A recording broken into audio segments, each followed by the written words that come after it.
হরে কৃষ্ণা, রাধে রাধে। নমস্কার, কেমন আছেন সবাই?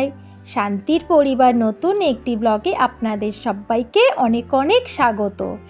যেখান থেকে আমার এই ভিডিওটি দেখছেন তাদের সবাইকে অনেক ভালোবাসা। আমরাও সবাই বেশ ভালোই আছি। আর আজকে আমি আমার মেয়ের জন্য বানিয়েছিলাম স্যান্ডউইচ। যেহেতু ও পাউরুটি দিয়ে স্যান্ডউইচটাই বেশি পছন্দ করে, সেই জন্য ওটাই বানিয়ে দিয়েছিলাম। এই রেসিপিটা আপনারা আমার শর্ট ভিডিওতে পেয়ে যাবেন।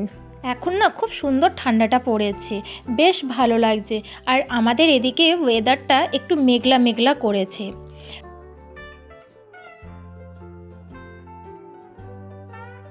আজ দিনটা আমার খুব ভালোভাবেই কেটেছে, কারণ আজ আমি অনেক খুশি আছি। আর একটা ছোট পাউরুটি ছিল, সেটা না আমার হাজব্যান্ডের জন্য বানিয়েছিলাম, সেটা আমি ওকেই দিয়ে দিয়েছি ব্রেকফাস্টের জন্য।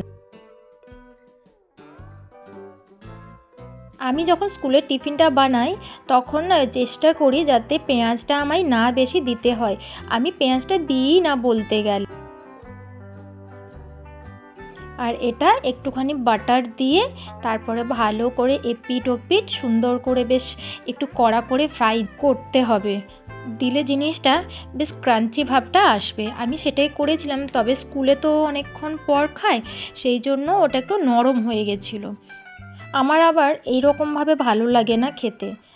আমার বেশি ডিম দিয়ে ভালো লাগে, ডিম টোস্ট, আর না হলে একটু বাটার দিয়ে ওপরে একটু চিনি ছড়িয়ে, ব্যাস আর আমার কিছুই লাগবে না।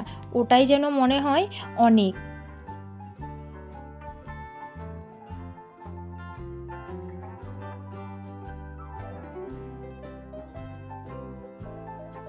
রোজ রোজ মাথায় চিন্তা থাকে কি টিফিন বানাবো। এক আধ দিন আমি বলি একটু মুড়ি নিয়ে যা, কি হয়তো একটু চিড়া নিয়ে যা, ওইসব ও নেবে না। আমি না রুটিও বানিয়ে দিই, কিন্তু কি করে জানেন, ওকে যখনই রুটিটা আমি দেব ও ওইটাই রিটার্ন আনে, হয়তো একটুখানি খাবে, ব্যাস, তারপরে আর না। আর আজকে ফল হিসেবে দিয়েছিলাম একটা আপেল। আর যেটা দেখলেন ওটা হচ্ছে ওর পপকর্ন। পপকর্ন বলতে ওই যে ও কিছুদিন আগে একটা কুরকুরের পপকর্ন কিনে এনেছিল, তো রোজই আমাকে বলে মা এটা আমি খাবো, আমাকে দাও। আমার এইসব জিনিস ওকে দিতে একদমই ভালো লাগে না, কিন্তু ছোট বাচ্চা তো কিনে আনে আর খেয়েও নেয়, তবে বেশি না, ও আমার কথাটা শোনে। তো সেটাই আমি বলেছিলাম ঠিক আছে রেখে দে, এখন খাস না, আমি বরঞ্চ তোকে স্কুলে দিয়ে দেবো। গুলিয়ে খাও গুলো।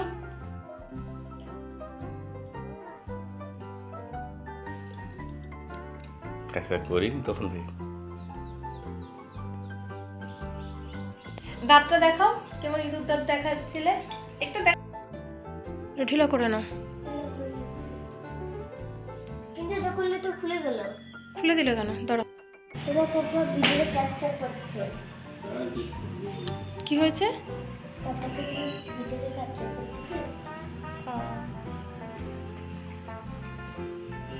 ভিআইপি। জলে বোতল নিয়েছি দেখো না।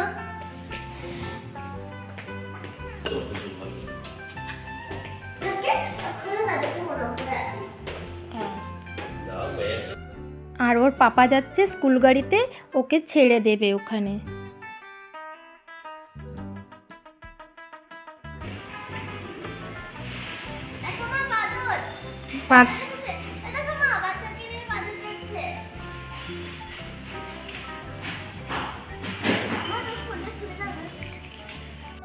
মেয়েকে স্কুলে পাঠিয়ে দিয়েছি, একটা বিশ্বযুদ্ধ হলো, এবার বাড়ির আরেকটা বিশ্বযুদ্ধ আছে, সেটা আমাকে এবার জয় করতে হবে।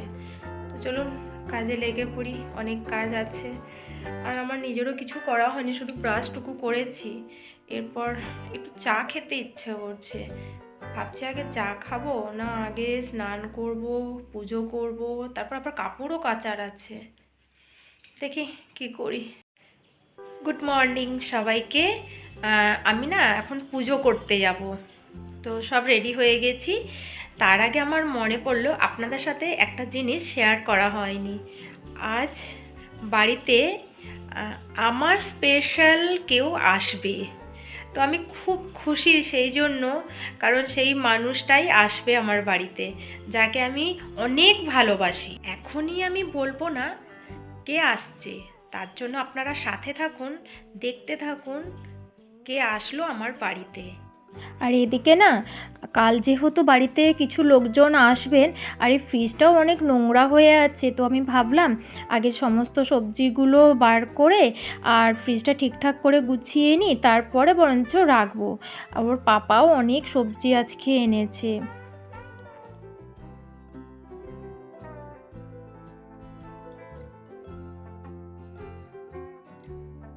এখানে আমি কাজ করছি আর আমার শাশুড়ি মা এখানটায় দাঁড়িয়ে আছেন, আমরা দুজন একটুখানি কথা বলছিলাম, আর সাথে আমি আমার কাজকর্মগুলো করছিলাম। এই যে ফ্রিজে আর একটু জায়গা নেই, এত সবজি এনেছে। আপাতত এখন আর 4-5 দিন সবজি বাজার আনতে হবে না। এদিকে চালটা ভেজিয়ে রাখা হয়েছিল, সেটাই এখন আমি মিক্সচার মেশিনে গুঁড়ো করে দিচ্ছি, আর মা ওটা চেলে নিচ্ছে।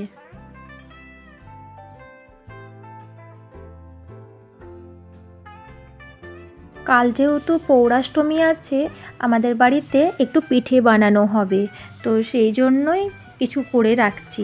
আর বাদ বাকি একটুখানি ওর পাপাকে বলেছি, সবটা এখানে করতে পারবো না, তুমি বাইরের থেকে গুঁড়ো করে এনে দেবে। যেহেতু আগে কোনো দিনও মা ক্যামেরাবন্দি হয়নি বা মাকে ক্যামেরাতে আনাও হয়নি, তো সেই জন্য মাকে আমি বললাম যে আমি এখন ভিডিও করব, ইউটিউবে ছাড়বো, তো আপনার কোনো অসুবিধে নেই তো? তখন মা বললেন যে না না, আমার কোনো অসুবিধে নেই, তুমি করতে পারো।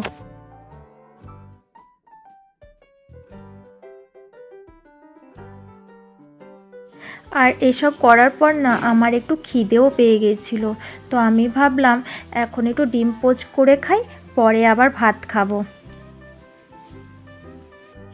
হ্যালো, আমি না ছাদে এসেছি। প্রচুর রোদ, তাকানো যাচ্ছে না জানেন।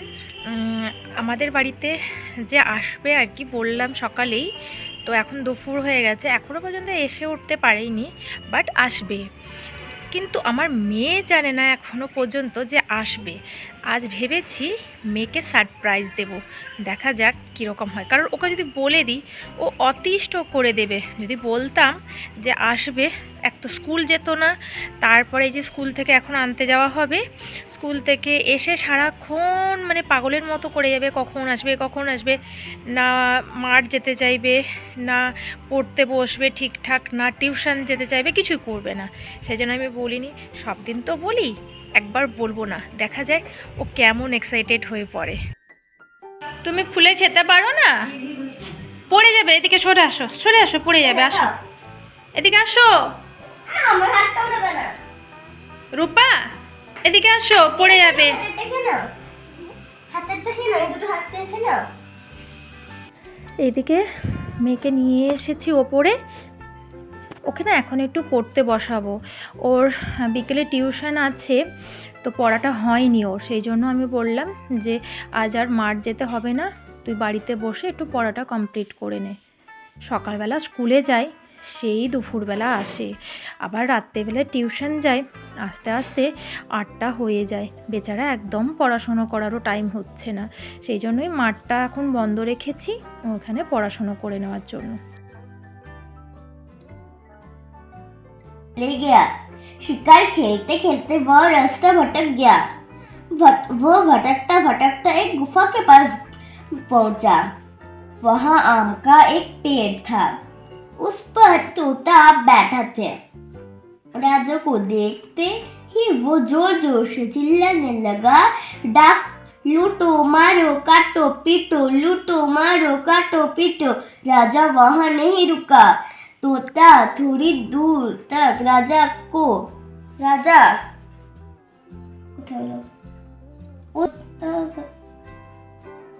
এই পুচকি বাচ্চাটার নাম রূপা, তাই না? রূপা, তোমার নাম রূপা তো?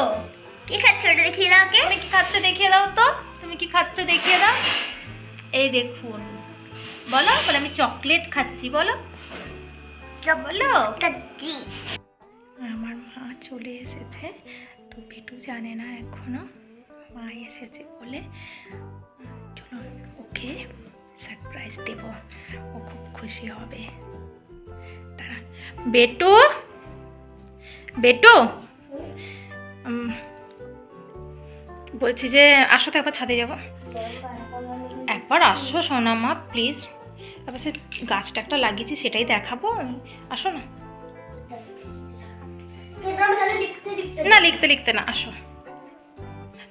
রেখে দাও রাখো, রেখে আসো। চলো না সে গাছটা দেখবো। হ্যাঁ, একটা লাগিয়েছি, তুমি দেখবে, চলো।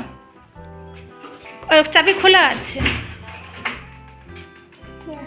চলো আমি যাচ্ছি, চলো। সোনা কিন্তু এখনও জানে না ওর জি এসেছে। আমার মাকে না ও জি বলে ডাকে, সেই ছোট্ট থেকেই ওর সেই যে জি বলা অভ্যেস হয়েছে, এখনও পর্যন্ত সেই অভ্যেসটাই আছে। এই দেখুন, ও ভাবছে কি ওর পাপা হয়তো ওখানে দাঁড়িয়ে আছে বা কিছু কাজ করছে। বেচারা আপন মনে খেলেই যাচ্ছে। তারপর যখন যাবে, তারপর সারপ্রাইজ।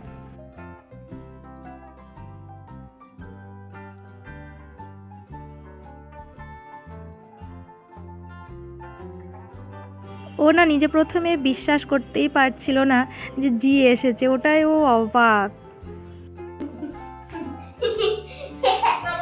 দেখুন গাইস, আমার জি মানে আমার দিদুন, ঠিক আছে, আমাকে বিনা বলে এসেছে। তারপর ছাদের ওই যে দরজা দেখেছিলেন না, দরজায় লুকিয়ে ছিল, পুরো লুকিয়ে থেকে আমি যখন যাচ্ছি নিচে তখন আমার সাথে দেখা হয়েছে। আর আমি ভেবেছিলাম কালকে আমি মামা বাড়ি যাব। সব আমার মেয়ে এরকমই বকবক করতে থাকে। আর এদিকে মাকে বললাম তুমি একটু ফ্রেশ হয়ে তারপর নিচে চলো, চা বানাবো, চা খাবে।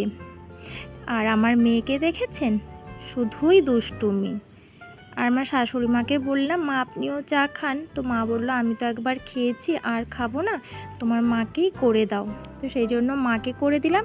আর মা বলছিল যে আমি একা চা খাবো, তো আমি বললাম যে হ্যাঁ চলো, অনেক দিন তো তোমার সাথেও আমার চা খাওয়া হয়নি, আমিও তোমার সাথে একটু বসে চা খেয়ে নিই।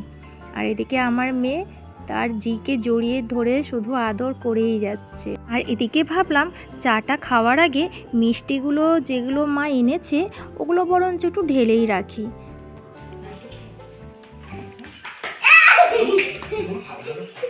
কি তুই আসলেই কেন ফটোটা ধরিস বল? আর ওদিকে না মা সন্ধ্যা দিচ্ছে। মা যখন আসে তখন আর আমার কোনো চিন্তা থাকে না। আমার মেয়েকে স্নান করানো, খাওয়ানো, রেডি করা, ঠাকুরের পুজো, সন্ধ্যা দেওয়া, সমস্ত কিছুই মা নিজের হাতে করে নেয়। আমাকে আর এইদিকে তখন ঘুরেও দেখতে হয় না, কোনো টেনশন থাকে না, একদম ফ্রিতে থাকি।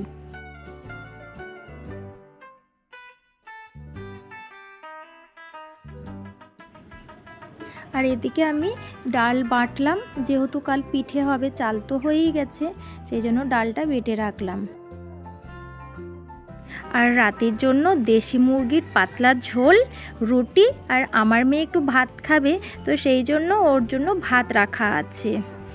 মাংস হলে না আমার মেয়ে রুটিটা এত পছন্দ করে না খেতে, তো ও বলে যে মা মাংস হলে আমাকে একটু ভাত করে দিও।